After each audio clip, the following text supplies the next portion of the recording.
Muchísimas gracias al teniente Colina, una exposición bien clara y precisa.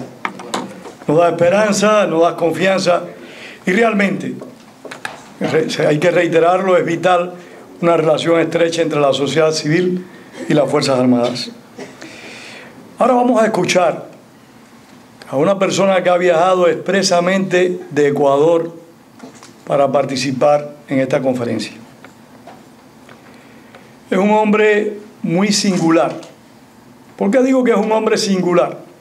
Porque él era el jefe de inteligencia en su país cuando se produce el ataque. Si me equivoco, coronel, usted me rectifica.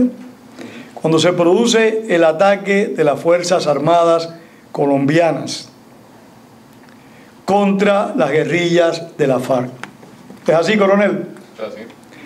Y cuando empiezan a decir que el presidente Correa desconocía esta situación, tengo entendido, es lo que me han dicho, que el coronel dijo, no, el presidente Correa tenía pleno conocimiento de lo que estaba aconteciendo en la frontera.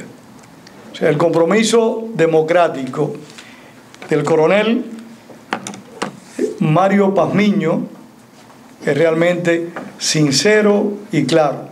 Es de esos oficiales que dice el teniente Colina que permanecen aún en las Fuerzas Armadas venezolanas, que tienen un compromiso institucional. Ojalá en mi país, en Cuba, yo no lo creo, haya un solo oficial que crea en la institución y en la República. No creo que exista ninguno. Coronel, por favor. Señores, muy buenas noches. No sé si me escuchan desde atrás. Primero, ante todo, quiero agradecer a los organizadores de este evento por la gentileza de haberme invitado. Quiero abordar el tema que me habían propuesto y quisiera hacerlo bajo esta temática. Quiero ir un poquito hacia atrás para ver dónde nacen los antecedentes que generan este problema institucional, no solo en mi país, sino regionalmente, porque creo que es importante que la sociedad conozca verdaderamente cuáles son los orígenes. El Foro de Sao Paulo, señores, es el gestor del problema del socialismo del siglo XXI que amenaza la estabilidad de la región. Este foro fue creado en 1990, pero tiene una particularidad. De ahí, de este foro, se dan los lineamientos estratégicos a nivel regional, geopolíticamente, para establecer básicamente el control estatal. Este control estatal en base a los siguientes objetivos. El primero, es vital para el Foro de Sao Paulo y todos sus integrantes la transformación. ¿Cómo hacer esa transformación? En base a las reformas constitucionales. ¿Por qué las reformas constitucionales? Porque el Foro de Sao Paulo considera que las Fuerzas Armadas constituyen una amenaza para el proceso revolucionario. Y si esa amenaza continúa, ese proceso revolucionario se cae. ¿Cuál es el segundo objetivo? Eliminación de los sistemas de inteligencia y unidades operativas que constituyen una amenaza para esos intereses. ¿Por qué, señores? Fundamentalmente porque los sistemas de inteligencia en todos los países de la región son los ojos del Estado y las unidades operativas constituyen los mecanismos para poder realizar y conquistar los objetivos estatales. Si esa es la concepción del Foro de Sao Paulo sobre la amenaza que constituyen las instituciones, es importante entonces eliminar esas instituciones castrenses.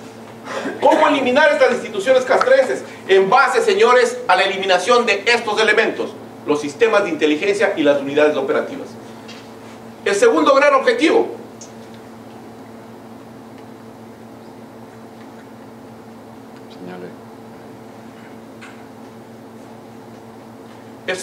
objetivo, señores, fraccionar y minar la imagen institucional. ¿En base a qué? Comenzar a generar juicios a través de diferentes estamentos. Los famosos falsos positivos, comisiones de la verdad, que están orientadas fundamentalmente no a irse contra el oficial, o contra el voluntario, como llamamos en el ejército ecuatoriano, sino irse contra la institución. El debilitamiento institucional constituye un factor preponderante dentro de lo que es la estrategia del Foro Sao Paulo.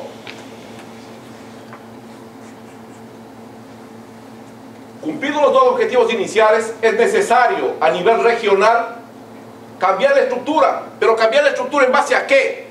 A un adoctrinamiento político-militar de las Fuerzas Armadas.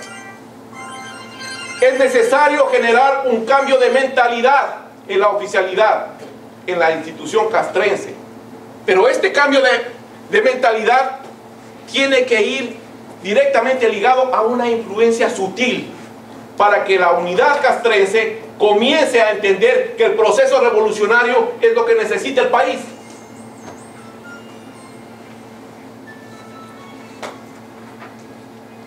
Una vez que se da esto, es necesario entonces comenzar a estructurar la creación de estos organismos a nivel regional que fortalezcan el socialismo del siglo XXI.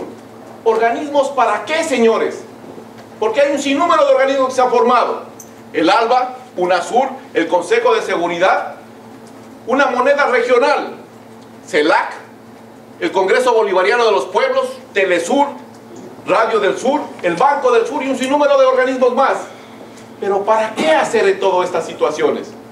Porque es necesario colocar una mordaza a los gobiernos que pertenecen al Foro de Sao Paulo, que son todos los de América Latina, a excepción de Chile y Colombia.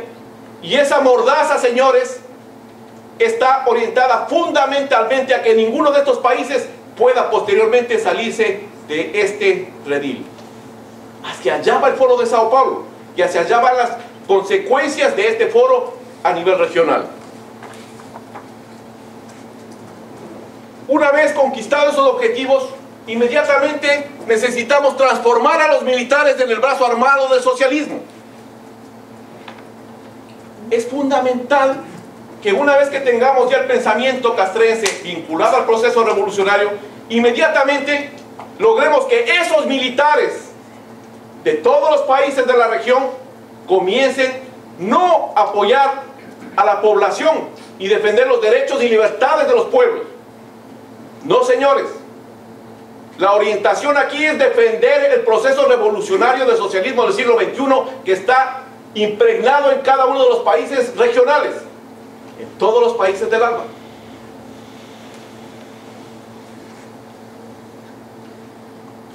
Pero, ¿qué tipo de reformas, señores, se están dando? Reformas y replanteamiento de las misiones y nuevos roles institucionales. ¿Para qué crear esto?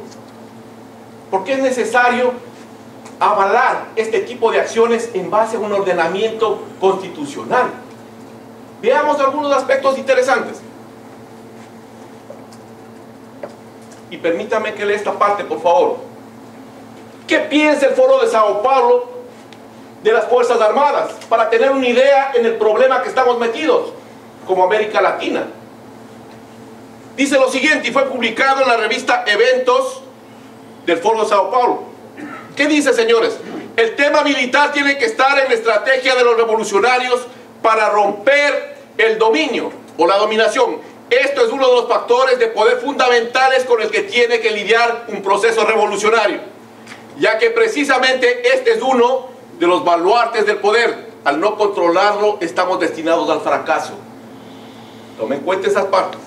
La mayoría de los ejércitos latinoamericanos han sido diseñados no como guardianes de la democracia ni de la soberanía nacional, todo lo contrario, han sido diseñados por el capital internacional precisamente para ahogar la verdadera democracia y para ser policías del capital internacional. Si este es el pensamiento del Foro de Sao Paulo, entonces se justifica bajo todo punto de vista que las nuevas constituciones de los países del ALBA, de los países regionales que pertenecen a este socialismo del siglo XXI, inicien transformaciones inmediatas para cambiar las misiones que tienen esas Fuerzas Armadas. Las Fuerzas Armadas dejan de ser garantes del ordenamiento jurídico y democrático en cada uno de los países para transformarse, señores, como dice aquí, en guardias pretorianas al servicio de los regímenes del socialismo del siglo XXI, en base a la compra de conciencias de militares que entregan su vocación en beneficio de una revolución perdida, como es el socialismo del siglo XXI.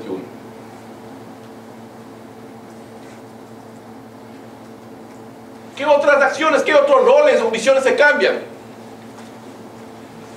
Contribuir con la defensa del orden interno, haciendo frente a las nuevas amenazas de desestabilización gubernamental. Es importante para cada uno de los gobiernos socialistas que se generen más conflictos. ¿Por qué, señores? Porque mientras más conflictos exista, más enfrentamiento va a haber entre la fuerza pública y la sociedad civil. Y eso genera un fraccionamiento interno entre el pueblo y sus fuerzas armadas. Colaborar con el desarrollo socioeconómico del Estado. Esa es función, no de los militares, esa es función del gobierno. Para eso lo elegimos, para atender todos los estamentos del Estado. Pero estas zonas periféricas no son de importancia. ¿Por qué no son de importancia? No son de importancia, señores, porque ahí no hay votos. Me refiero a las zonas fronterizas, por decirlo.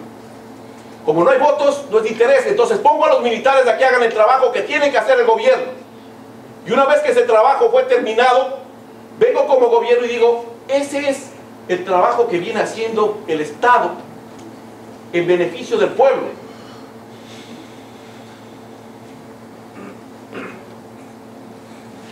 Se plantea la necesidad, como nueva misión, de combatir el narcotráfico, el terrorismo y el crimen organizado.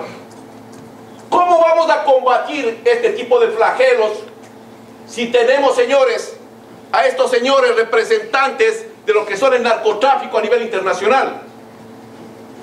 ¿Cómo podemos decir que vamos a combatir el narcotráfico si tenemos al señor Ortega en reuniones con las FARC, al señor Castro en reuniones con las FARC, al señor Chávez y al señor Evo Morales también vinculados directa o indirectamente con los procesos de narcotráfico? ¿Cómo vamos a combatir el terrorismo internacional si pactamos y nos entregamos a un proceso en el cual llegamos a relacionarnos con Irán, por citar un ejemplo, cuyo presidente y cuya nación está catalogado por la comunidad internacional como un elemento que apoya el terrorismo internacional, específicamente a los grupos de Hezbollah y Hamas? ¿Cómo queremos entonces combatir como Fuerzas Armadas esto?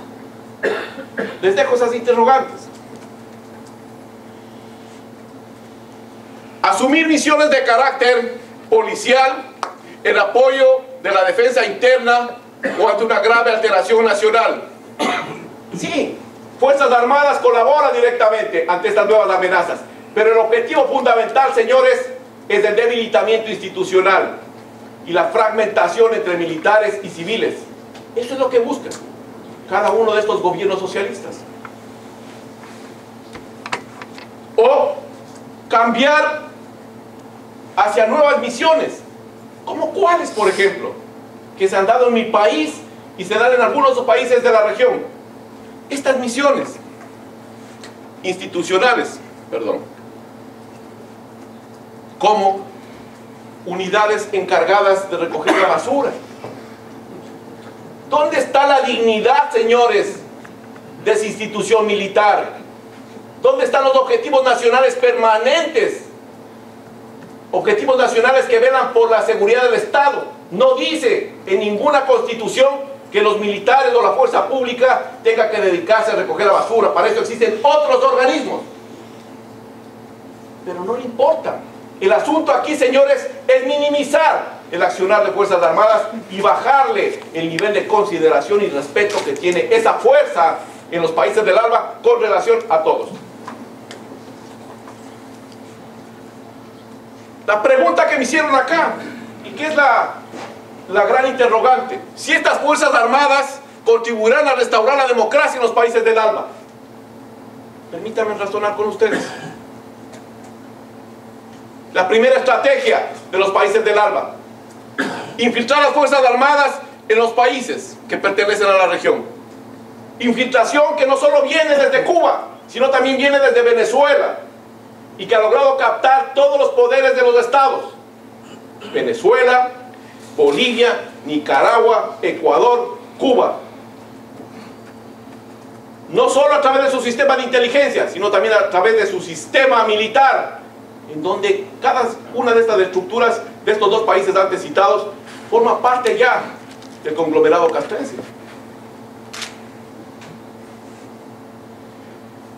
¿Cuál es la otra estrategia? Adoctrinamiento político-militar de las Fuerzas Armadas de los países del ALBA, en base a dos instituciones. La una, la Academia Militar del ALBA, con sede en Bolivia, y el otro, el Instituto de Estudio Geopolítico, con sede en Argentina, donde se va a realizar el cambio de pensamiento militar. Pero ese cambio de pensamiento, señores, no está orientado hacia los intereses del Estado, está orientado a preparar, señores, y escúchenme bien lo que estoy diciendo, a preparar la próxima guerra de cuarta generación, la guerra asimétrica. ¿Y dónde están los objetivos que plantea esta nueva guerra asimétrica? Los objetivos están específicamente en el ataque hacia Colombia y posteriormente la vinculación con los Estados Unidos. Gracias. Creación de nuevos cuerpos armados, milicias o CDRs para la defensa del socialismo del siglo XXI. Esto ha pasado en todos los países, lo que ya habló el teniente hace un momento. La creación de fuerzas paralelas que constituyan no la reserva, sino la contraparte de esas fuerzas armadas. Por eso, señores, mi conclusión general sobre el tema que me han pedido que exponga hoy en esta noche, llego a la siguiente conclusión. Por lo expuesto, considero que es sumamente difícil que las Fuerzas Armadas puedan contribuir a la restauración de la democracia en la región si no se dan las siguientes condiciones. Reformas constitucionales en donde nuevamente se entreguen las misiones y los roles que tenían las Fuerzas Armadas. Se termine con la infiltración cubano-venezolana en los sistemas de gobierno y Fuerzas Armadas. Se termine con el adoctrinamiento político-militar que existe en la actualidad. Se eliminen las fuerzas paralelas, las fuerzas militares que se están creando en estos países, y se cree verdaderamente una conciencia social que exija a los militares fundamentalmente que hagan honor a ese juramento que hicieron ante el estandarte nacional de defender las libertades y derechos de un pueblo, no la posesión de un gobierno de facto o tirano que está al momento en cada uno de los países.